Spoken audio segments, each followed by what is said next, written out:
Right now, somewhere above 70,000 feet, there's a drone that has been flying for over 60 days straight. No landing, no refueling, no crew. Just solar power and silence. That's one type. And it's just the beginning. Because there's now an unmanned version of every role that ever put a pilot in harm's way. Spy planes, strike jets, tankers, cargo helicopters, submarines. All of it rebuilt without a human inside. Today, we're mapping the entire taxonomy. 11 categories. Let's jump in. Militaries classify drones by weight and altitude. That doesn't tell you anything useful. We're organizing by mission. What problem is each category solving? That's the lens that matters here. Let's start at the top, literally. High-altitude pseudo-satellites, or HAPS, operate above 65,000 feet. Above weather, above commercial air traffic, above most air defense systems. The Airbus Zephyr S weighs less than a motorcycle. Solar cells cover the entire wing. It charges during the day, runs on batteries at night, and repeats indefinitely. In 2022, one flew for 63 continuous days without landing. Satellites cost billions and need a rocket the size of a building to get up there. This thing runs on sunshine and stubbornness. The Pentagon didn't build it. A solar panel and some very patient engineers did. Strategically, HAPS fills a gap nothing else can. A satellite passes over a fixed point every few hours. A conventional drone can't stay up long enough. HAPS just stays. Weeks over the same area, providing ISR, communications relay, and signals intelligence at a fraction of satellite cost. Need to swap the payload? Land it, upgrade it, send it back up. It's the closest thing to an unblinking eye short of orbit. One step down and one step into actual warfare is HALE. High altitude, long endurance. The Northrop Grumman RQ-4 Global Hawk is the benchmark. 60,000 feet, 32 hours of endurance. It can survey an area the size of South Korea in a single day. The sensor suite does it all simultaneously. Electro-optical cameras, synthetic aperture radar that penetrates clouds and darkness, and signals intelligence packages that geolocate enemy communications. The Block 40's MPRTIP radar tracks moving vehicles on the ground from 12 miles up. Think of it as the U-2 spy plane's successor. Same mission. No pilot over enemy airspace. It's flown over Eastern Europe, the Pacific, and the Middle East without pause. Doesn't tire. Doesn't need crew rotations. Japan, South Korea, and NATO all operate it. North Korea liked it enough to build a copy. That's what imitation looks like in the drone age. If HALE is the eye in the sky, MALE is where the eye grows teeth. Medium altitude, long endurance drones operate between 25,000 and 50,000 feet, stay airborne for 24 to 30 hours, and they can both watch and strike. The MQ-9 Reaper is the gold standard. 3,800 pounds of payload. Hellfires, laser-guided bombs, air-to-surface missiles. Every major conflict zone since 2007. $32 million per airframe. 300 plus in US service. Another 10 nations operating it. Some of those missions are flown by a crew sitting in a trailer in Nevada. The most dangerous part of their day is the drive-through on the way home. The Bayraktar TB2 is a different answer to the same question. $5 million, 12 times cheaper. Smaller, slower, shorter range.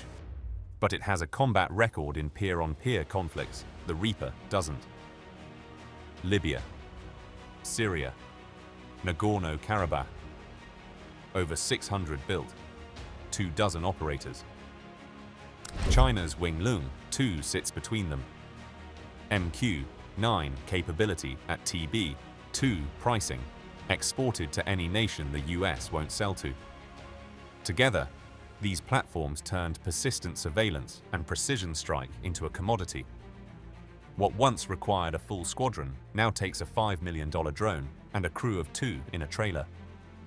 MALE drones are powerful, but they're not survivable in contested airspace against peer adversaries. Against a modern integrated air defense system, an MQ-9 is a target. You need something that flies like a fighter, fast, stealthy, into the threat envelope, without a pilot inside. That's the UCAV, Unmanned Combat Air Vehicle. The defining form factor is the flying wing. No tail, minimal radar cross-section, internal weapons bays. Think B-2, but smaller and unpiloted. Northrop's X-47B demonstrated autonomous carrier landings, autonomous aerial refueling, and operations alongside manned aircraft, all by 2015. Never went to production, but it proved every concept that mattered. Europe's Neuron, a French-led multinational demonstrator, successfully penetrated the Charles de Gaulle carrier group's air defenses undetected in 2016. France is now building a production UCAV to fly alongside the Rafale F-5. The Kratos XQ-58, a Valkyrie, takes a different philosophy. Affordable and attritable, not precious. Expendable if necessary. That thinking drives the US Air Force's Collaborative Combat Aircraft program. Fly these alongside 5th-gen fighters, extend the sensor net, take the first shots, absorb the attrition. UCAVs aren't replacing pilots. They're keeping pilots alive in fights that would otherwise kill them. If this is your kind of content, hit subscribe. We go deep on every system in this space. What do you call something that's part drone, part missile? A loitering munition. And it may be the most strategically disruptive category on this list. You launch it. It flies to an area. It circles and waits. Then it finds the target, or an operator commands it, and it dives. It becomes the warhead. It doesn't come back. That loiter phase changes everything. A cruise missile requires a fixed target before launch. A loitering munition can be airborne before you've identified the target. A tank appears from behind a building. A radar turns on. A convoy stops. The munition is already overhead. The Switchblade 300 fits in a backpack. Infantry portable, anti-personnel warhead. The Switchblade 600 carries the same warhead as a Javelin missile. Tank killing capability from a tube you can carry up a hill. The US Army signed a $990 million contract for both variants.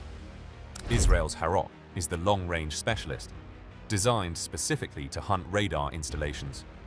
It flies autonomously, detects active radar emissions, and dives into them without human input in the terminal phase.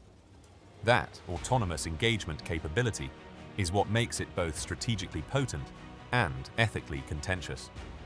The 2020 Nagorno-Karabakh conflict proved the concept at scale. Systematically hunt an air defense network with autonomous platforms, and it stops being a defense. It becomes a liability. Now the category that rewrote the rules and started in a hobby shop. FPV drones were racing quadcopters, 4 propellers, a forward camera, a pilot in goggles watching a live feed. A racing hobby for people with too much time and not enough sense.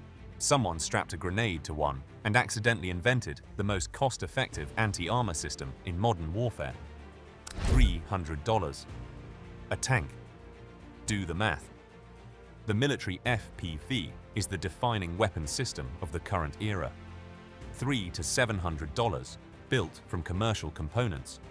Up to 100 miles per hour, precise enough to thread a window. And because a human is in the loop in real time, it can track a moving, maneuvering target in ways fire-and-forget missiles can't. A $400 drone can destroy a $4 million tank. Ukraine planned to produce 4.5 million FPV attack drones in 2025, roughly 29 per mile of front per day. At that density, there's no safe distance from the front line. Nothing can hide.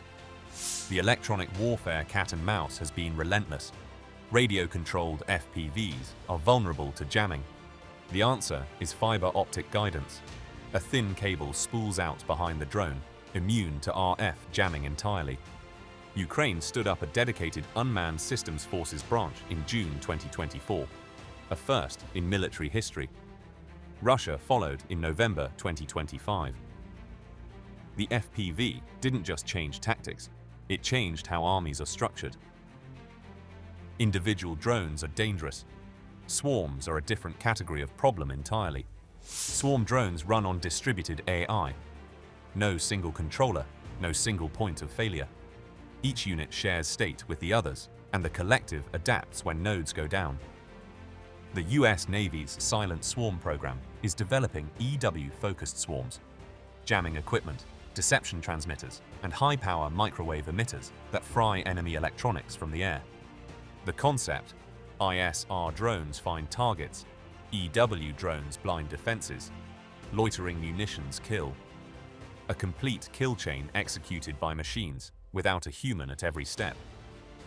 The Pentagon's Replicator initiative, fielding thousands of attritable autonomous systems for a potential Pacific conflict, is the operational expression of exactly this doctrine.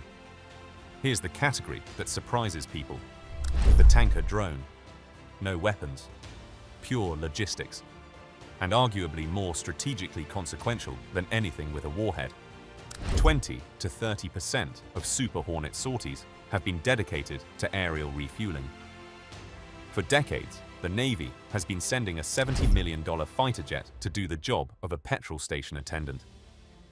A very fast, very loud petrol station attendant who could end a war, but instead is out here passing a hose. Every tanker sortie is a fighter not fighting. The Boeing MQ-25 Stingray fixes that. 500 nautical miles from the carrier, 15,000 pounds of fuel delivered to 4 to 6 aircraft, then back. Carrier strike group combat radius extends by over 250 nautical miles. The Navy is fielding more than 70. Initial deployment 2026. A land-based variant with 40% more fuel is being pitched to refuel collaborative combat aircraft deep in contested airspace, where manned tankers can't go. The MQ-25 doesn't kill anything. It just makes everything else in the air wing more lethal. Supply lines are the Achilles heel of every military campaign. The drone is being applied here too. The Kaman K-MAX proved the concept in Afghanistan. 2 unmanned helicopters, 2,250 tons delivered to forward operating bases, 0 crew exposure. Routes that would have required ground convoys through IED country. The Marine Corps is fielding the TRUAS, the Tactical Resupply Unmanned Aircraft System, to every logistics battalion by 2028.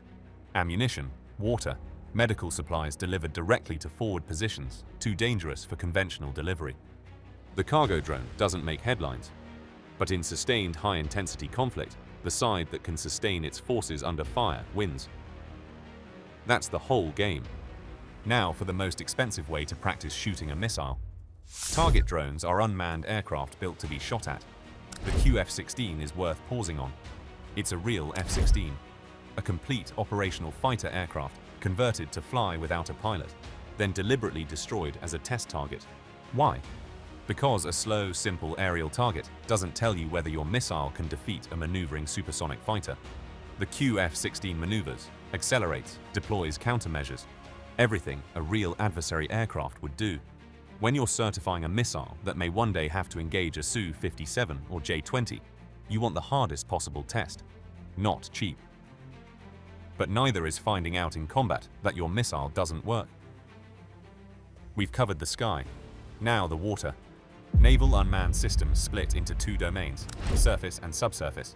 On the surface, the Sea Hunter, now US Navy operated, is a 132-foot autonomous trimaran built to hunt submarines. 27 knots, 10,000 nautical mile range, 90 days at sea without crew. A destroyer costs $700,000 per day to operate. Sea Hunter costs $15,000 to $20,000.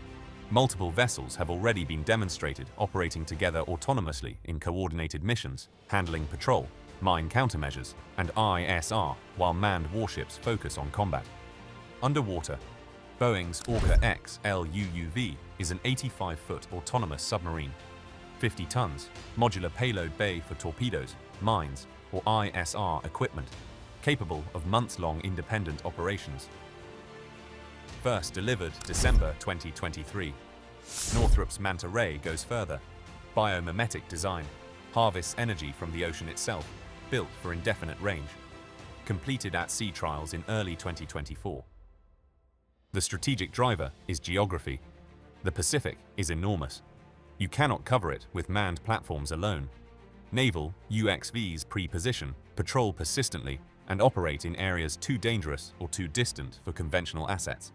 In any serious Indo-Pacific scenario, they're not supporting the strategy. They are the strategy.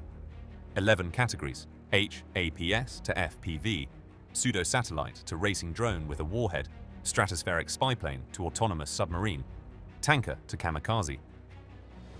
What you're looking at isn't a weapons collection. It's a complete restructuring of military power. Every role that ever put a human in harm's way, rebuilt without the human. And some roles that didn't exist before. But here's the question that keeps defense planners up at night. The West doesn't have a monopoly on any of this. Every category on that list has a competitor, some you've never heard of, and the balance of that competition is not as comfortable as you might think. That conversation is coming. Make sure you're here for it. Remember to like, subscribe, and hit that notification bell. You may also want to check out one of our other videos. Until the next one, over and out.